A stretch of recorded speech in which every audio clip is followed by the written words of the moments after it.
Bueno, buenas noches, bienvenidos, gracias por estar con nosotros a una emisión más de Destino 5500. Hoy hablaremos precisamente sobre un tema que es esencial para la toma de decisión de los candidatos a la presidencia de la República, sobre el tema también de la decisión que toma el electorado, ¿no? Estamos hablando del plan de gobierno, el plan de gobierno que lo están construyendo los partidos políticos, que algunos ya lo terminaron, otros están todavía trabajando esa parte del plan de gobierno. Y para ello tenemos esta noche a Miguel Ángel Simán, coordinador general del Plan País del Partido Alianza Republicana Nacionalista Arena.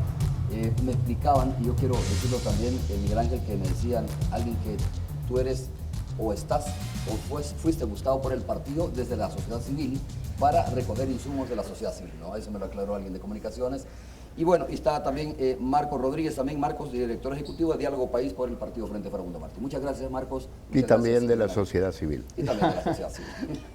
Muchas gracias por estar con nosotros, bienvenido. Gracias, Romeo, un gusto. Marcos también. Gracias. Muchas gracias. Romeo. Tenemos un grupo bien significativo, muy representativo de estudiantes de la Universidad José Matías Delgado, que están con nosotros esta noche. Usted los va a ver en pantalla. Ellos van a tener participación muy activa en el programa y esperamos que así sea en los próximos 3 bloques o a partir del segundo bloque, si usted quiere. Más adelante también tendremos la parte interactiva de la pantalla, donde hay 6 recuadros y tendrá nuestros dos invitados que posicionarse junto a ella y, bueno, emitir opinión sobre los rostros o personajes que aparecen en determinado momento en ese lugar. Quiero comenzar preguntándote a ti, Marcos, ¿qué han encontrado ustedes en esta consulta que han hecho a nivel nacional? ¿Qué ha encontrado el FMLN? ¿Ha encontrado indignación? ¿Ha encontrado satisfacción? ¿Qué ha encontrado en estos insumos que se convierten al final en el plan de gobierno? No, por el contrario, lo que hemos encontrado es una gran voluntad de participación de parte del pueblo salvadoreño. Yo creo que cuando uno ve un poco en las redes sociales la crítica al sistema político, la cual de por sí es muy positiva, ¿verdad? Presiona para comportamientos mejores, uno siente que hay una especie de desilusión generalizada del sistema político. Sin embargo, a pesar de que existe ese espíritu crítico, cuando vienen las elecciones y nosotros tomamos la iniciativa de diálogo de país, o sea, de hacer una convocatoria muy amplia, ¿no?, externa al FMLN, para la participación de distintos sectores de la sociedad, ¿no?, encontramos una participación muy amplia. Es decir, se visitaron 600.000 casas pidiendo una carta con posición sobre lo que debería ser el próximo gobierno, ¿no?, y más de 204.000 personas respondieron por escrito, 1 de cada 3 casas visitadas, lo cual, es decir, habla muy bien del pueblo salvadoreño, ¿no? Hay gente que ha comentado que este es de los países que tienen más programas de este tipo, de discusión y debate político. Es decir, yo creo que es una sociedad crecientemente politizada, desde los acuerdos de paz, y que eso es una excelente noticia para la democracia. Y esta es una consulta que va más allá de la estructura de los partidos, entiendo, ¿no? Bueno, por parte nuestra absolutamente, tiene otros símbolos, tiene otra nomenclatura, hay un consejo consultivo con personas del sector privado, de la sociedad civil, ¿verdad?, que fue presentado en su momento, y yo mismo soy una persona que definitivamente he estado en el gobierno, estuve en la sociedad civil, interactué con Miguel realmente cuando tú eras presidente del FISDL, ¿verdad? Claro que sí. Pero el hecho de que uno sea de la sociedad civil no quiere decir que no tome opciones políticas. Las elecciones es un momento clave para la sociedad en que todas las personas tomamos de una u otra manera opciones de cara a cómo debe gobernarse el país en los próximos años. Miguel Ángel. Pues mira, Romeo, la verdad es que nosotros hemos encontrado también una gran disposición de la gente de participar. La gente quiere opinar sobre su destino, opinar sobre lo que está pasando en El Salvador y sugerir alternativas de solución. Déjame decirte, sin embargo, que lo que sí nosotros encontramos fue un sentido de frustración, un sentido de frustración que nace de la falta de rumbo, de la inseguridad que se está viviendo en El Salvador, que nace de la polémica que se ha generado en nuestra sociedad en los últimos años especialmente. Y ese sabor, de alguna manera, tiene a los salvadoreños un poco apagados, quisiera decirlo de esa manera. ¿Indiferentes quizás? ¿Apáticos a esto? Yo creo que apáticos particularmente, y lo digo con el mayor respeto, apáticos a la política. Están un poco a disgusto porque se sienten traicionados, ¿En qué sentido y por quién? Mira, yo creo que en general, no quiero ser aquí específico, quiero ser en general, de alguna manera los salvadoreños están sintiendo que llevábamos un rumbo construyendo democracia y que de alguna manera ese sueño se perdió en algún momento. Y al no tener esa sensación de rumbo, lo que está sucediendo pues es que se genera mucha ansiedad, mucha especulación. Nosotros nos acercamos a todos los sectores, hicimos una visita a lo largo y ancho del territorio, visitamos a los diferentes sectores, en efecto, estuvimos en el campo, visitando comunidades bien pobres, visitando de occidente a oriente, reuniéndonos con sectores profesionales, reuniéndonos con gremios, hemos visitado centros de pensamiento, hemos visitado los hospitales, las unidades de salud, hemos visitado las escuelas, hemos visitado, bueno, en fin, hasta centros penitenciarios de rehabilitación. Nos interesaba constatar cuál era la realidad. Y sí, déjame decirte que notamos en efecto que la gente tenía miedo al principio, pero una vez tú rompías... Ahora, no es la primera vez que se hace una consulta de este tipo, ¿no? Bueno, mira, nosotros no hemos hecho una consulta. Nosotros hemos construido un plan, que para nosotros es una percepción diferente. ¿Qué está haciendo lo que ha hecho el FMLN? No puedo opinar por lo que Marcos ha coordinado. Lo Ajá. que sí te puedo decir que nosotros lo que hemos hecho es un proceso de elaboración, es un proceso de construcción. Nosotros nos sentamos a la mesa sin prejuicios y fuimos al campo a escuchar a los salvadoreños. Queríamos saber qué estaba pasando. Okay. Y en ese sentido no hemos consultado nada porque para nosotros la concepción de consultar tiene que ver con que me saco de la manga, digamos, un documento o una propuesta y la consulto. Nosotros empezamos con el papel en blanco. Era importante el concepto escuchar. es distinto. Marco, ¿cómo le explican ustedes esto, ¿no? Que dice, Nosotros hemos trabajado... Es una consulta, pero es una consulta y voy con una cuestión ya armada y le digo, ¿le parece o no le parece esto? Y él dice que la mecánica es distinta, la que ha aplicado en este caso, digamos, las personas que estuvieron trabajando. Bueno, en el caso nuestro, como te digo, no tuvimos impuesto ningún modelo, ningún formato, Okay. Fuimos al campo a escuchar, tomamos nota, discutimos, debatimos, trajimos los insumos a las mesas de trabajo, mesas especializadas. Es bien interesante la mecánica, ¿no? De cómo se recoge esa información, cómo se construye un plan de país. Bueno, nosotros sí estructuramos preguntas generadoras, espacios de consulta, espacios de diálogo. La palabra consulta en realidad es una palabra bastante gastada y es un poco unilateral. Quiere decir que usted pregunta y le responden. Nosotros le hemos apostado a generar espacios de diálogo. En algunos casos, como en las de las cartas que estaba mencionando, son propuestas o juicios de valor de la gente con respecto al gobierno, lo bueno, lo malo, lo feo y lo que habría que hacer en el futuro. Pero también, ¿no?, se hicieron más de 400 reuniones con 80.000 personas en mesas consultivas sobre 43 temas distintos, con gente especializada de distintos sectores, en el exterior, en 40 ciudades de 17 países, o sea que nosotros lo que le apostamos es al diálogo en el entendido, tal como lo ha dicho Salvador, ¿no?, que hay una especie de crisis en cuanto a la modalidad de relación del sistema político con la ciudadanía y que la gente está pidiendo a gritos mayores niveles de participación, una relación más permanente con el sistema político y espacios de diálogo que son fundamentales Marcos, para la ¿ustedes construcción de la han democracia. percibido, han encontrado también lo que decía Miguel Ángel Simán, la apatía, la indiferencia o la falta de rumbo que tiene este país? No, nosotros encontramos... ¿O fueron a otros lugares ustedes y a lo mejor la consulta que hizo Miguel Ángel Simán fue en Mire, otro país? yo creo que la situación no es blanco ni negro. Y la gente, por supuesto, hay mucha gente que participa en distintas consultas, pero también la gente participa por afinidad. ¿Qué encontramos nosotros? En primer lugar, un apoyo profundo a los programas sociales de este gobierno. Es decir, en algunos casos, incluso a nivel de propuesta, la mayoría plantea la profundización o extensión de los programas. No hemos escuchado una sola voz, ¿no?, que dijera que hay que volver al pasado en términos de los programas de apoyo social.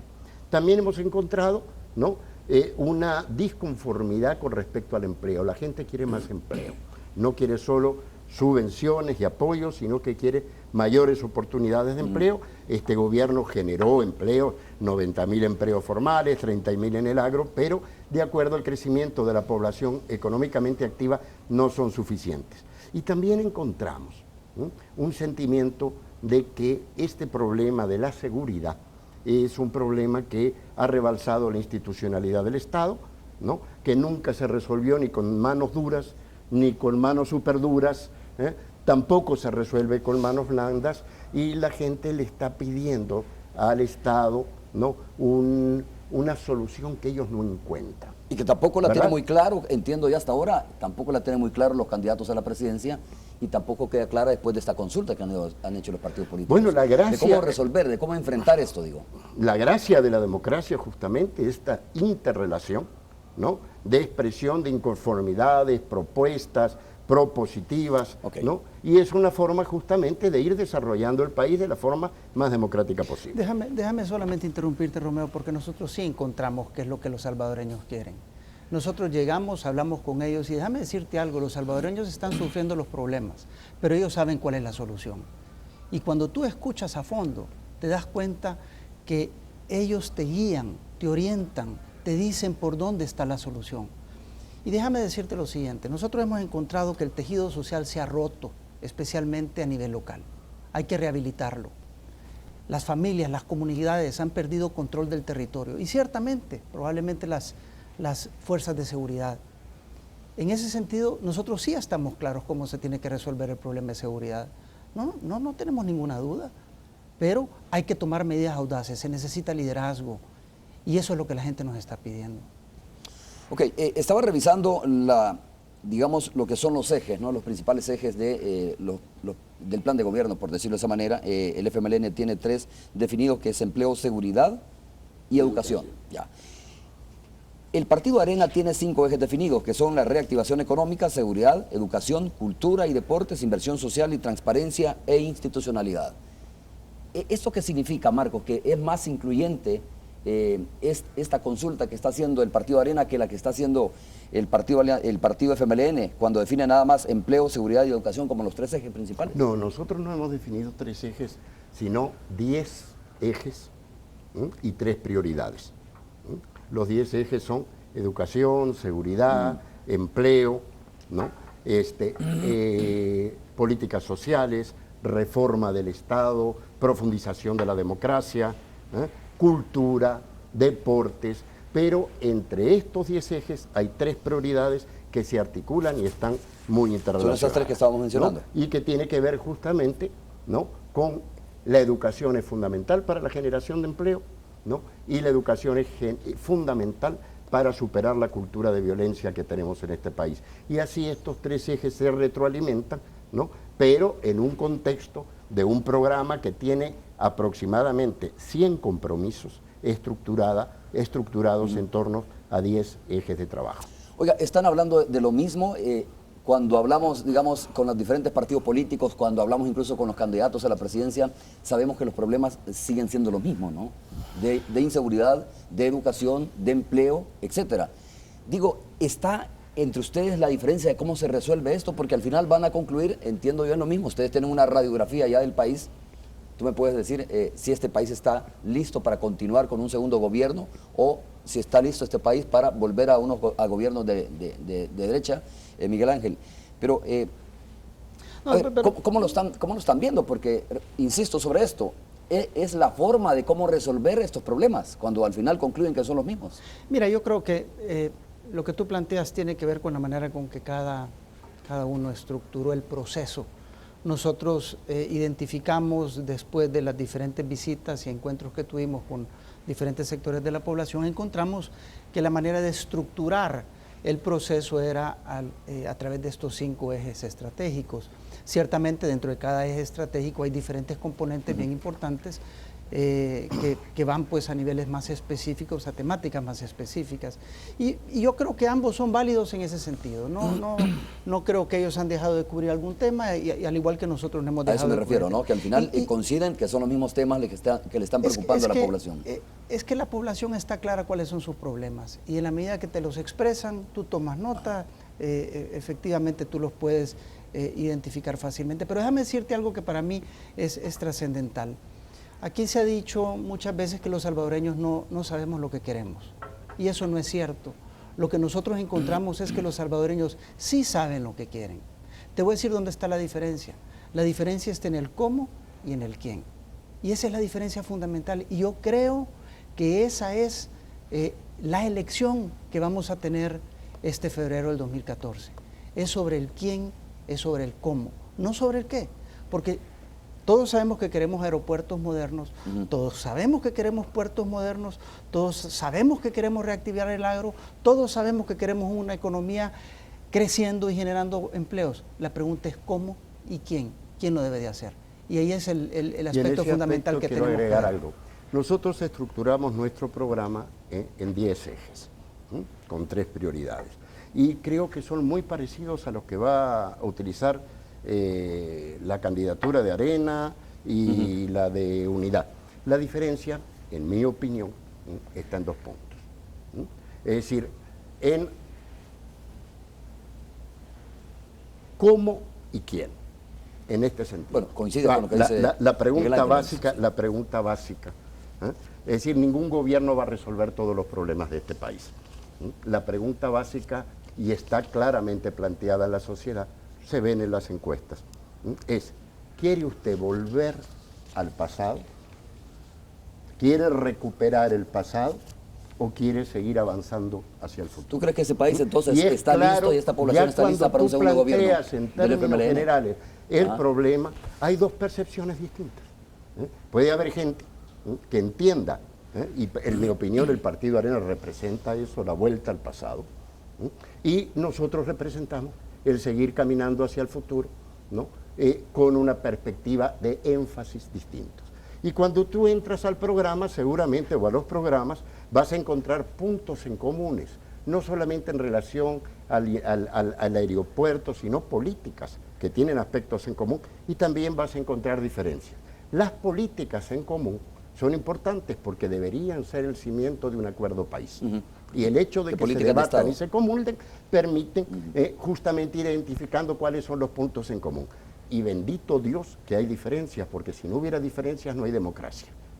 Cuando la gente va a una elección y elige entre 2 o 3 opciones, si todas son iguales, ¿no? Que es el problema que pasa muchas veces en Europa, que las propuestas se parecen tanto que la gente no logra identificar cuáles son las diferencias. Quiere decir que debe haber coincidencias de y cosas. diferencias. Uno puede ser de que la gente no percibe la diferencia, ¿verdad? Como tú lo planteas, pero también que las propuestas se parezcan mucho, como tú dices, es sinónimo también de que estamos teniendo una misma visión de país, indistintamente de los partidos políticos. Las 2 cosas vas a encontrar, y yo creo que los medios de comunicación y este tipo de programas de debate, que no eran tan habituales, yo creo que incluso hay un cambio, cada vez en más programas de debate hay una confrontación y hay también complementariedad entre las distintas opciones y abonan a este proceso de construcción democrática que arrancó con los acuerdos de paz y que en mi opinión se sigue desarrollando y profundizando con este gobierno y con el que va a venir a posterioridad. Sin duda, Romeo, hay que ver las cosas con objetividad. Y a mí me encanta el entusiasmo de Marco y me encanta ese espíritu. Y yo lo comparto. Pero mira, la verdad es que los indicadores, cuando uno los ve, los indicadores nacionales no están apuntando en la dirección que todos quisiéramos. De hecho, como país hemos perdido grado de calificación, el país ha caído en diferentes indicadores de competitividad, algunos niveles sobre educación han decaído, los resultados de la PAES no son los mejores, en el tema de salud ni digamos. Yo creo que hay mucho por hacer y como te digo, creo que los indicadores no apuntan al argumento a favor de lo que Marco está planteando. Yo creo que tenemos que ser objetivos en este análisis porque las soluciones dependen de la objetividad y el realismo con que tú abordas los problemas. En ese sentido nosotros hemos sido bien claros en cuáles son las medidas que se tienen que rectificar. Y nadie está proponiendo un plan para ir hacia atrás. Eso no tendría sentido. Nosotros estamos haciendo un plan de ruta para recuperar el rumbo del crecimiento y del desarrollo social. No se está buscando hacer un plan para retroceder, hay que avanzar. Y ciertamente todos los gobiernos han hecho cosas positivas, nosotros las hemos encontrado. Reconocemos que incluso este gobierno ha hecho cosas positivas y creemos que todo aquel programa social que ha tenido un impacto real, un impacto positivo, hay que mantenerlo, hay que sostenerlo. Si ese es uno de los grandes desafíos que estamos encontrando, que muchos de los programas sociales que este gobierno ha lanzado no vemos cómo los se van a sostener si no tomamos las medidas necesarias para garantizarle a los beneficiarios de estos programas sociales la continuidad, ¿verdad? Ok, ¿fue Arena el que comenzó a desarrollar esos programas sociales? Me hago esa pregunta, ¿no? Si fue en las administraciones de Arena las que se comenzó a hacer estos programas sociales, de los cuales ahora dice profundizaría. Claro, Romeo, si aquí, como te digo, creo que la clave está en cómo vamos construyendo país sobre las experiencias. Y ciertamente los gobiernos en el pasado fueron desarrollando, fueron sentando las bases, no solamente para el crecimiento económico, sino también para muchos de los programas sociales que hoy en día están vigentes. Ok, Marcos, antes de ir a la pausa comercial. No, retomando el punto de objetividad, la mayoría de los programas sociales son nuevos. Y el desequilibrio fiscal que han provocado los programas sociales tiene su lógica.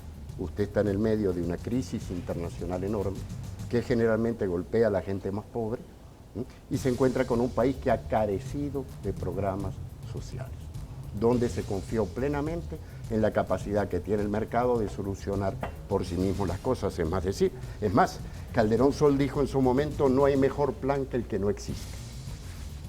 Y nos encontramos con un país que es el país con menos crecimiento económico e inversión interna y externa desde 1994, todos los años sin excepción con respecto, salvo 2 o 3 que quedamos penúltimos. Entonces usted se encuentra con que se aplicó una filosofía que era saquemos el Estado del mercado y el mercado va a solucionar todos los problemas. 15, 20 años después se encuentra con desempleo, un crecimiento económico que no termina de arrancar, mayor o menor. La cifra clave, objetiva, es cómo estamos con respecto a la región. Y yo tengo gráficos que muestran que El Salvador creció, fue el último o el penúltimo desde 1994. Privatizamos, abrimos el país, la inversión externa compró activos que ya existían. Los bancos hoy son extranjeros, eran nacionales. El cemento era nacional, hoy es extranjero. La cerveza era nacional, hoy es extranjera. Pues chica, vendimos el país y sin embargo no tenemos empleo. Ese señores, no es un problema coyuntural de este gobierno, ese es una estructura, una forma, una filosofía en cuanto a cuál es el papel del Estado, cuál es el papel del mercado y si se necesitan o no,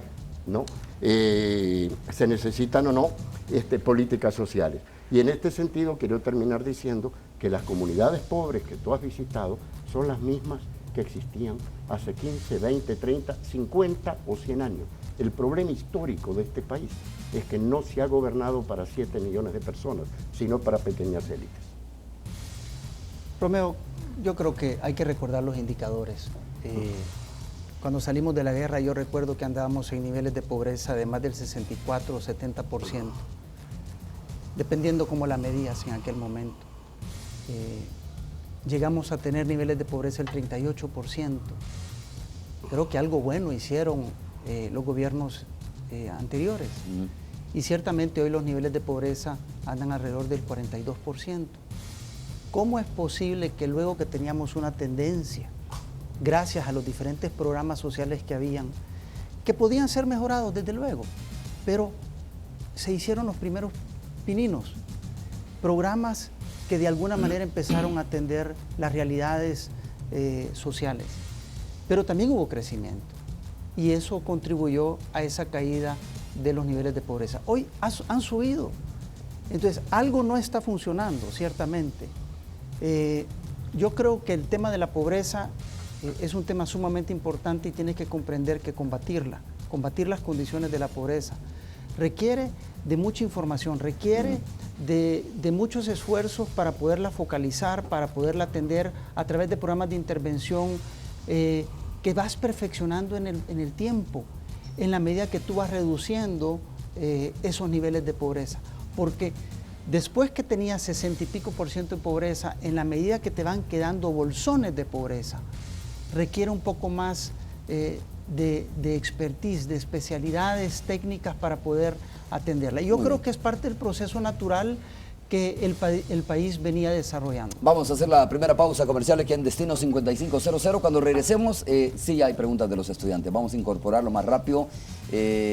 Ha venido una buena cantidad de estudiantes de la Universidad Matías Delgado que están con nosotros y por supuesto ellos tienen sin duda buenas preguntas. Vamos a regresar en breve.